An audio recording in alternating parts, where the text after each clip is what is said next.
Hello students, SB ইনস্টিটিউটের YouTube চ্যানেলে তোমাদের সবাইকে ওয়েলকাম। আমি সুদেশনা বিশ্বাস আজকে জিওগ্রাফির এমসিকিউ একটা সেশনে চলে এসেছি। কথা ছিল যে অবশ্যই আমরা যে চ্যাপ্টারগুলো পড়বো সেগুলোর এমসিকিউ গুলো আমরা অবশ্যই প্র্যাকটিস করব, সেরকমই কথা ছিল এবং সেই কথার ভিত্তিতেই আজকে ফিজিওগ্রাফিক ডিভিশনের ওপর কিন্তু এমসিকিউ সেশনটা।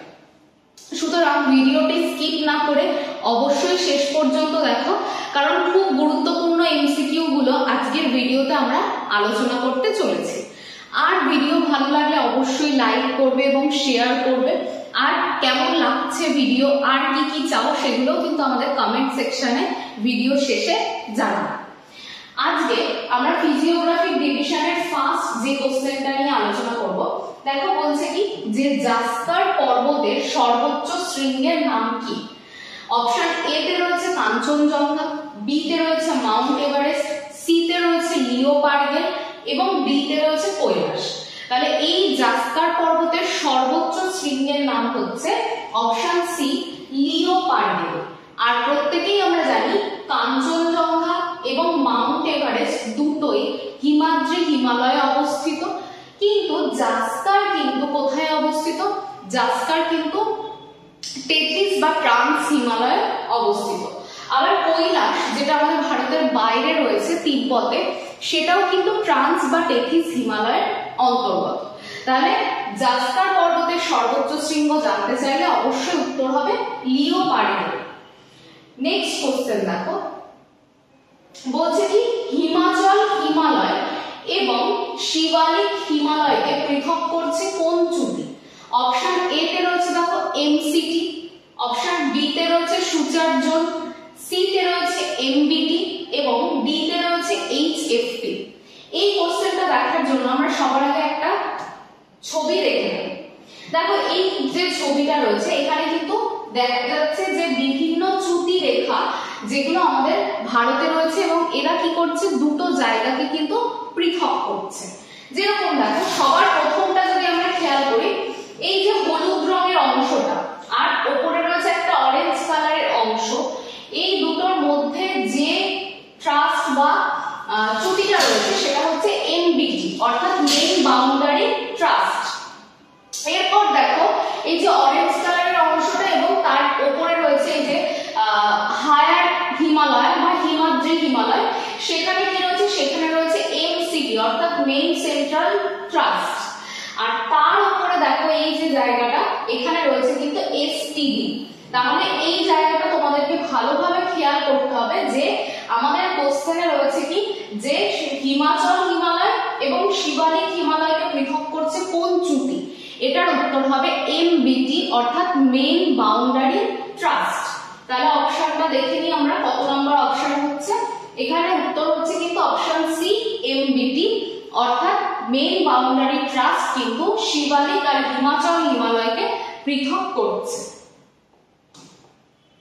পরের কোশ্চেন দেখো, দুন কোন দুটি হিমালয়ের মধ্যে অবস্থিত? তাহলে দুন কাদের মধ্যে অবস্থিত?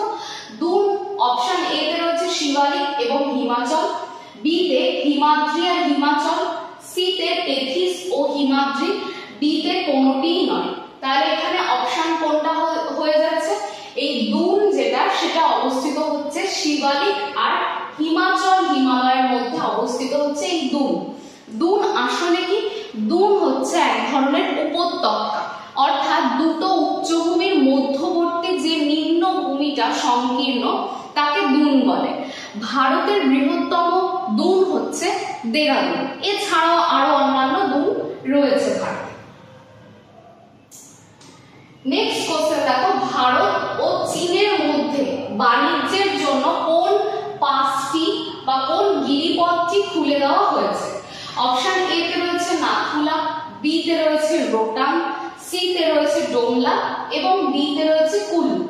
এই যে অপশন কোশ্চেনটা সেটা হচ্ছে 2006 সালে ভারত এবং চীনের মধ্যে বাণিজ্যের জন্য যে পাস বা গিরিপথটাকে খুলে দেওয়া হয় সেটা হচ্ছে নাথুলা। কত সাল থেকে এটা খুলে দেওয়া হয়? 2006 সাল থেকে এটা খুলে দেওয়া হয়। এর সাথে মনে রাখবে এই যে নাথুলা এটা কিন্তু পূর্ব পূর্ব হিমালয়ে অবস্থিত, দার্জিলিং এবং সিকিম হিমালয়ের অন্তর্গত। আর রোহতাং এবং কুলু দুটো পাশে কিন্তু হিমাচল হিমালয়ে অবস্থিত। আর ডোমলা এটা হচ্ছে অরুণাচল হিমালয় অর্থাৎ পূর্ব হিমালয়েরই অন্তর্গত। নেক্সট দেখো শিলং শহরটি কোন পাহাড়ে অবস্থিত। তাহলে শিলং প্রথমে আগে আমরা জানি প্রত্যেকেই যে শিলং হচ্ছে মেঘালয়ে অবস্থিত। আর এখানে যে কটা অপশন রয়েছে গারো, খাসি, জয়ন্তিয়া, মিরিক প্রত্যেকটাই মেঘালয়ের কিন্তু পাহাড়। তাহলে এখান থেকে কোন অপশনটা হবে? শিলং শহরটা কোথায় অবস্থিত? শিলং শহর অবস্থিত এই যে খাসি পাহাড়, অর্থাৎ শিলং কিন্তু মেঘালয়ের চেরাপুঞ্জিতে অবস্থিত একটা শহর এবং এটা কোন পাহাড়ে? খাসি পাহাড়ে অবস্থিত হচ্ছে এই শিলং শহরটা। নেক্সট কোশ্চেন দেখো মেঘালয় মালভূমি এবং দাক্ষিণাত্য মালভূমিকে কোন গ্যাপ পৃথক করছে? Option A Garo Khasi gap, B Garo Rajmahal gap, C Darjeeling Sikkim gap এবং ডি কোনোটিই নয়। তাহলে দেখো এখানে খুব ভালো করে মনে রাখবে যে মেঘালয় আর দাক্ষিণাত্য মালভূমি আগে একত্রিত ছিল বলেই ধারণা, কিন্তু পরবর্তীকালে এদের মধ্যে একটা দূরত্ব তৈরি হয়। সেটা কোন গ্যাপ দ্বারা নির্দেশ করা হয়? গারো এবং রাজমহল গ্যাপ দ্বারা মেঘালয় মালভূমি আর দাক্ষিণাত্য মালভূমিকে পৃথক করা হয়। আর মেঘালয় মালভূমিরই আগের নাম ছিল শিলং মালভূমি, সেটা এসপি চ্যাটার্জি নামে একজন ভৌগোলিক কিন্তু নাম পরিবর্তন করে মেঘালয় মালভূমি করেন।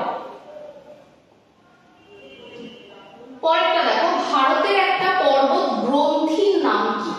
পর্বত গ্রন্থি কাকে বলে? ধরো এটা ভারতবর্ষের ম্যাপ, এখানে পর্বত গ্রন্থি মানে হচ্ছে এমন একটা জায়গা যেখান থেকে দুটো বা তিনটে একাধিক পর্বতমালার উৎপত্তি ঘটছে বা যে বিন্দুতে এসে একাধিক পর্বতমালা মিলিত হচ্ছে সেটাই হচ্ছে পর্বত গ্রন্থি। ভারতের একটা পর্বত গ্রন্থি দেখো পূর্বঘাট, পশ্চিমঘাট, নীলগিরি এবং সাতপুরা। এটার উত্তর তোমরা অনেকেই দিতে পারবে, সেটা হচ্ছে উত্তর হয়ে যাবে নীলগিরি। এইটা যদি নীলগিরি হয়, নীলগিরি থেকে দেখো এদিকে রয়েছে পশ্চিমঘাট আর এপাশে রয়েছে পূর্বঘাট পর্বতমালা। এই দুটো এই নীলগিরি নামক পর্বত গ্রন্থি থেকে কিন্তু নির্গত হয়েছে। তাহলে সেই জন্য হচ্ছে ভারতের একমাত্র পর্বত গ্রন্থি হচ্ছে নীলগিরি। নেক্সট দেখো রাজস্থান সমভূমির শুষ্ক হ্রদকে কি বলে? অপশন এ তে রয়েছে প্লায়া, বি রন, সি ধান এবং ডি হচ্ছে রোহি। এখানে রাইট অ্যান্সার হচ্ছে ধান। রাজস্থান সমভূমির যেটা শুষ্ক হ্রদ সেটা হচ্ছে ধান নামে পরিচিত। যদি কোশ্চেনে দিত রাজস্থান সমভূমির লবণাক্ত হ্রদকে কি বলে, তাহলে উত্তর হতো প্লায়া। আর যদি দেয় রাজস্থান সমভূমির নিম্ন ভূমিগুলোকে কি বলে, সেটা হচ্ছে রন। আর রাজস্থান সমভূমির প্লাবন ভূমিকে বা প্লাবন সমভূমিকে কি বলে, রোহি। তাহলে এখান থেকে দেখো কতগুলো প্রশ্ন, চারটে প্রশ্নের উত্তর। এই চারটেই রাজস্থান সমভূমিতে অবস্থিত। ধান শুষ্ক হ্রদ, প্লায়া লবণাক্ত হ্রদ, রন হচ্ছে নিম্ন জলাভূমি আর রোহি হচ্ছে প্লাবন ভূমি। নেক্সট দেখো পশ্চিমঘাট কি জাতীয় পর্বত? তাহলে পশ্চিমঘাট কি জাতীয় পর্বত? স্তূপ, লাভা গঠিত, ক্ষয়জাত না পলল গঠিত? তাহলে আমরা প্রত্যেকেই জানি পশ্চিমঘাট পর্বতমালা, বিন্ধ্য, সাতপুরা এগুলো সবই হচ্ছে স্তূপ পর্বতের উদাহরণ। তাহলে এটার রাইট অ্যান্সার কি হয়ে যাবে? স্তূপ পর্বত। নেক্সট দেখো কর্ণাটক মালভূমির সর্বোচ্চ শৃঙ্গের নাম কি? Option A Gurushikhar, B Mullayanagiri, C Parasnath, D সদ্ভাবনা। তাহলে এখানে দেখো কর্ণাটক মালভূমির সর্বোচ্চ শৃঙ্গ হচ্ছে মুলানগিরি। আর গুরুশিখর কার সর্বোচ্চ শৃঙ্গ? আমরা প্রত্যেকেই জানি আরাবল্লী পর্বতের সর্বোচ্চ শৃঙ্গ। পরেশনাথ ছোটনাগপুর মালভূমির সর্বোচ্চ শৃঙ্গ। আর সদ্ভাবনা বা গুড উইল বিন্ধ্য পর্বতের সর্বোচ্চ শৃঙ্গ। তাহলে কর্ণাটক মালভূমির সর্বোচ্চ শৃঙ্গ মুলানগিরি। এটা কোন পাহাড়ে অবস্থিত? এটা বাবা বুদান পাহাড়ে অবস্থিত। তাহলে এটাও ভালো করে মনে রাখবে এবং পাশাপাশি প্রত্যেকটা অপশনগুলো থেকেও কিন্তু প্রশ্ন কি আসতে পারে সেগুলো কিন্তু আমি আলোচনা করে দিচ্ছি। এরপরে দেখো ছোটনাগপুর মালভূমি কোন শিলা দ্বারা গঠিত? এতে রয়েছে গ্রানাইট, বি গ্রানাইট ও নিস, সি তে রয়েছে গ্রানাইট ও ব্যাসল্ট, ডি তে রয়েছে পাললিক। তাহলে দেখো এখানে উত্তর হয়ে যাবে কোনটা? অপশন বি, ছোটনাগপুর মালভূমি কিন্তু গ্রানাইট এবং নিস, গ্রানাইট একটা আগ্নেয় শিলা, নিস হচ্ছে একটা রূপান্তরিত শিলা, গ্রানাইটেরই রূপান্তরিত শিলা। তাহলে এই দুটো শিলা দ্বারা গঠিত ছোটনাগপুর মালভূমি। পরের কোশ্চেন দেখো কি রয়েছে, কুইন অফ ছোটনাগপুর কাকে বলা হয়? তাহলে এটা হচ্ছে এমন একটা জায়গা ছোটনাগপুরের যেটা প্রাকৃতিক সৌন্দর্যে একদম ভরপুর। তাহলে কুইন অফ ছোটনাগপুর প্যাট অঞ্চল, নেতারহাট, পরেশনাথ না রাজমহলকে বলা হয়? তাহলে কুইন অফ ছোটনাগপুর বলা হয় নেতারহাটকে। তাহলে এটা ভালো করে মনে রাখবে, এখানকার প্রাকৃতিক সৌন্দর্য অসাধারণ হওয়ার জন্য এটাকে কুইন অফ ছোটনাগপুর বলা হয়। পরের কোশ্চেন দেখো, নিকোবর দ্বীপপুঞ্জের সর্বোচ্চ শৃঙ্গের নাম কি? প্রথমে অপশন এ তে রয়েছে মাউন্ট থুলিয়ার, বি তে রয়েছে স্যাডেল পিক, সি তে রয়েছে মাউন্ট ডিয়াগোলো, আর ডি তে রয়েছে কোনোটিই নয়। তাহলে এখানে রাইট অ্যান্সার দেখো, এখানে কিন্তু কোশ্চেনটা এভাবে দেয়নি আন্দামান ও নিকোবর দ্বীপপুঞ্জের সর্বোচ্চ শৃঙ্গ, তখন উত্তর হয়ে যেত কিন্তু স্যাডেল পিক। কিন্তু এখানে বলেছে নিকোবর দ্বীপপুঞ্জের সর্বোচ্চ শৃঙ্গ, সেই জন্য উত্তরটা হবে মাউন্ট থুলিয়ার হচ্ছে নিকোবর দ্বীপপুঞ্জের সর্বোচ্চ শৃঙ্গ, আর স্যাডেল পিক কিন্তু অবস্থিত আন্দামান দ্বীপপুঞ্জে, সেই জন্য সেটা কিন্তু এখানে উত্তর হবে না। পরের কোশ্চেন দেখো, মালাবার উপকূলের বালিয়াড়িকে কি বলে? এই কোশ্চেনটা প্রত্যেকে বহুবার করে সলভ করেছো, সেটা ভালোভাবেই তোমরা প্রত্যেকেই জানো। মালাবার উপকূলের বালিয়াড়িকে কি বলে? দেখো অপশন এ তে রয়েছে ড্রিয়ান, বি থেরিস, সি বাঙ্গার, ডি করা। তাহলে দেখো মালাবার উপকূল কোন রাজ্যে অবস্থিত? কেরালাতে অবস্থিত। কেরালার উপকূলের দুটো প্রধান বৈশিষ্ট্য রয়েছে, একটা হচ্ছে কয়াল, অর্থাৎ কেরালাতে হ্রদগুলোকে স্থানীয় ভাষায় কয়াল বলা হয়। আর একটা কথা হচ্ছে মালাবার উপকূলের চলমান বালিয়াড়ির নাম হচ্ছে টেরিস বা থেরিস। ড্রিয়ান তাহলে কোথাকার বালিয়াড়িকে বলে? রাজস্থান সমভূমির বালিয়াড়িকে কি বলা হয়? ড্রিয়ান বলা হয়। তাহলে এখানে অপশন বি হয়ে যাচ্ছে রাইট অ্যান্সার, সেটা হচ্ছে টেরিস বা থেরিস হলো মালাবার উপকূলের বালিয়াড়ি। আর যদি তৃতীয় কোশ্চেনটা রাজস্থান সমভূমির বালিয়াড়ি কাকে বলা হয়, তখন উত্তর হয়ে যেত ড্রিয়ান। নেক্সট দেখো, ভারতের কোন রাজ্যের উপকূল রেখার দৈর্ঘ্য সর্বাধিক? তাহলে দেখো আগে আমরা দেখে নিই যে ভারতের কোন কোন রাজ্য উপকূল শেয়ার করছে। একে রয়েছে গুজরাট, মহারাষ্ট্র, গোয়া, কর্ণাটক, কেরালা, তামিলনাড়ু, অন্ধ্রপ্রদেশ, ওড়িশা এবং পশ্চিমবঙ্গ, এই রাজ্যগুলো রয়েছে। এদের মধ্যে মনে রাখবে সবথেকে বেশি দৈর্ঘ্যযুক্ত উপকূল বা দীর্ঘতম উপকূল হচ্ছে গুজরাট উপকূল। তাহলে এটা খেয়াল রাখবে। এবার আমরা দেখে নিই অপশনগুলোর মধ্যে কোনটা হচ্ছে রাইট অ্যান্সার। সেটা হচ্ছে অপশন এ, ভারতের যত উপকূল রয়েছে তাদের মধ্যে গুজরাটের উপকূল হচ্ছে সবথেকে দীর্ঘতম উপকূল। আর অপশন বি যেটা, সেটা হচ্ছে সেকেন্ড পজিশনে রয়েছে। অপশন সি যেটা, সেটা থার্ড পজিশনে, এবং অপশন ডি যেটা, সেটা ফোর্থ পজিশনে রয়েছে। তাহলে ভারতের সবথেকে বেশি উপকূল রেখার দৈর্ঘ্য আমরা দেখতে পাই গুজরাট।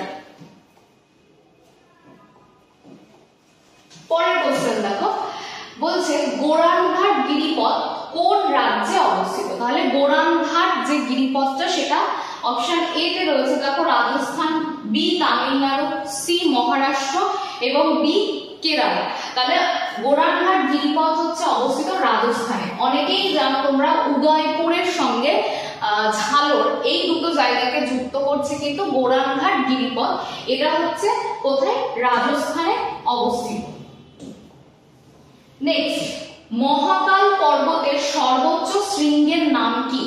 অপশন এ তে রয়েছে Dhupgarh, B Amarkantak, C Pachmarhi, D Dodabetta. তোমরা এখান থেকে যদি বাকিগুলোর উত্তর করো তোমাদেরও সুবিধা হবে। পাঁচমারি কার সর্বোচ্চ শৃঙ্গ?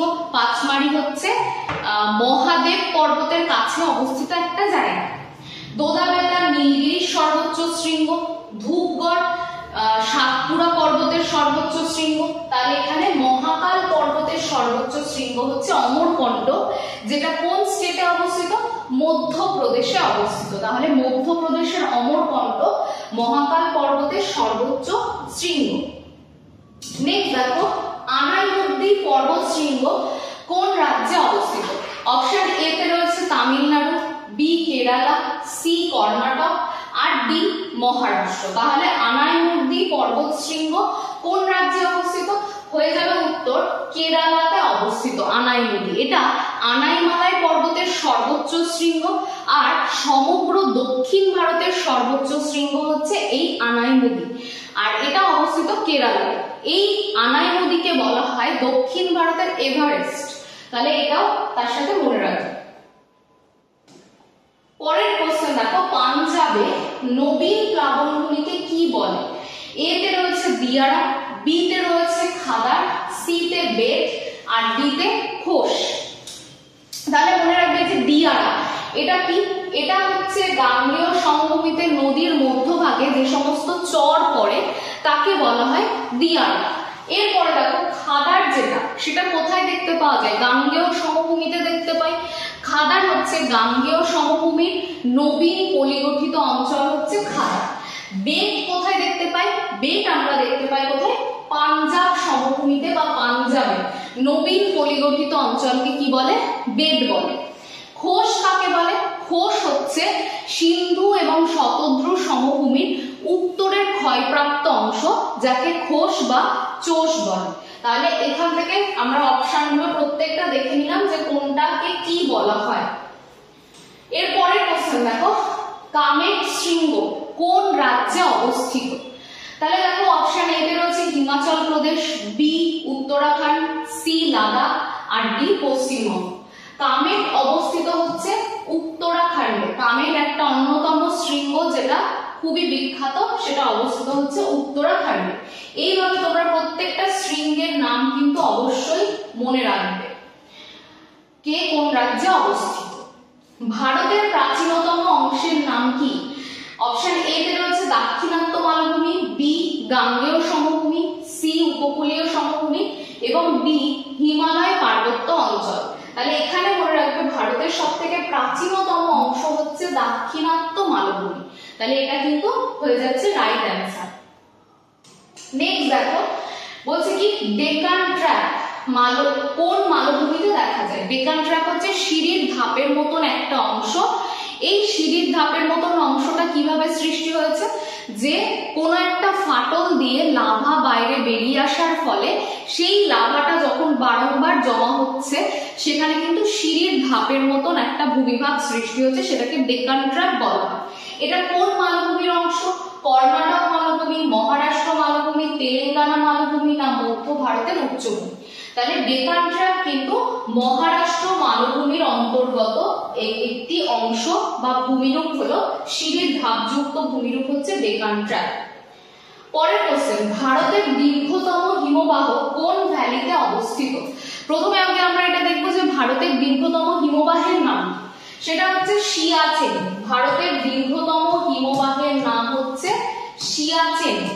এই সিয়াচেন কোথায় অবস্থিত? কোন ভ্যালিতে? কুলু, কাংড়া, নুব্রা না চুঙ্গি? তাহলে সিয়াচেন অবস্থিত কিন্তু নুব্রা ভ্যালিতে বা নুব্রা উপত্যকায়। আর এই কুলু, কাংড়া দুটোই কিন্তু অবস্থিত হিমাচল হিমালয়ের মধ্যে। পরের কোশ্চেন দেখো, ভারতের একমাত্র সক্রিয় আগ্নেয়দ্বীপ, এটা মোটামুটি তোমরা সবাই উত্তর দিতে পারবে, সেটা হচ্ছে নারকন্ডামকে সুপ্ত আগ্নেয়গিরি বলা হয়। আর ব্যারেল হচ্ছে ভারতের একমাত্র সক্রিয় আগ্নেয়গিরি বা আগ্নেয়দ্বীপ নামে পরিচিত ব্যারেল, যেটা আন্দামান এবং নিকোবর দ্বীপপুঞ্জে অবস্থিত। দেখো আজকের যে আমরা এমসিকিউ এর সেশনটা করলাম, অর্থাৎ 25টা প্রশ্ন আজকের ভিডিওতে আমরা আলোচনা করলাম ভূপ্রাকৃতিক বিভাগ থেকে। সেই কোশ্চেনগুলো এবং তাদের অপশনগুলো প্রত্যেকটা থেকে বিভিন্ন প্রশ্ন আসতে পারে পরীক্ষায়। সেই জন্য অবশ্যই যারা ভিডিওটি স্কিপ না করে দেখেছো তাদের কাছে কিন্তু ভিডিওটা খুবই হেল্পফুল হতে চলেছে। আর যদি না দেখে থাকো অবশ্যই ভিডিওটি খুব ভালোভাবে তোমরা দেখো এবং যা যা এমসিকিউ সলভ করলাম এবং এমসিকিউ রিলেটেড যা তথ্য দিলাম সেগুলো তোমরা নোট ডাউন করে প্রস্তুতি নাও। আজকের ভিডিও এই পর্যন্তই, দেখা হচ্ছে পরবর্তী ভূগোলের অন্য কোনো কনসেপ্ট ক্লাসে। তোমরা অবশ্যই কমেন্টে জানাবে কনসেপ্ট ক্লাসের পাশাপাশি এমসিকিউ সেশনগুলো তোমাদের কতটা হেল্পফুল হচ্ছে। সেইভাবে কিন্তু আমরা অবশ্যই তোমাদেরকে ভিডিও প্রোভাইড করার চেষ্টা করব। সামনে প্রচুর পরীক্ষা, প্রত্যেকে প্রস্তুতি নাও। আর যদি তোমাদের প্রস্তুতির পথে এসবি ইনস্টিটিউট কোনোভাবে সহযোগিতা করতে পারে তাহলে তোমরা 9083644276 নাম্বারটিতে ফোন করে আমাদের সাথে যোগাযোগ করতে পারো।